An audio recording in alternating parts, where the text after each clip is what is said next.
حبايب قلب، انا النهارده في الوكاله في الحضره الجديده. يلا بينا بقى عشان اقول لكم اجمد بطيخ تاكلوه الموسم دوت من منين. يلا بينا.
صلاة النبي.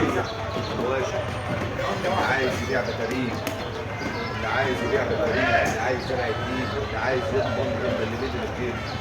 الله ينعل ابوك لما تصلي على النبي. اللهم صل وسلم وبارك على سيدنا محمد. رد عليه. ابن حلال. كام؟ كلمة ونص. بكام يا وحيد؟ بكام يا عبد الفتاح؟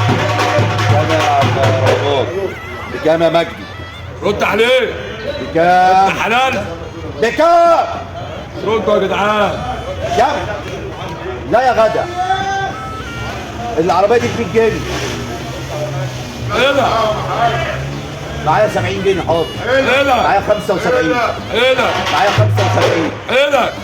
وحيد سيدي بشر يكسب والفية 75. الله يسهل. معايا 46. ايه ده؟ معايا 46. 47. لسه بدري. 48. 48. لسه بدري. قفل نعم. تكسب. 49. قفل معايا تكسب. 50. 50 سرحان يكسب الله يسهل له. عاصم العمده اكبر معلم بطيخ في الحضره والوكاله كلها، ومكانه البنزينه المهجوره الحضره الجديده في ظهر الوكاله مباشره. هنا البطيخ بيتباع بالجمله برخص التراب. البطيخه هنا بتبدا من 5 جنيه. هنا ممكن تحمل عربيه كامله ب 200 جنيه. يلا دعمني باعجاب، ولو اول مره تتفرج عليا ما تنساش المتابعه. ده كان فيديو النهارده، سلام.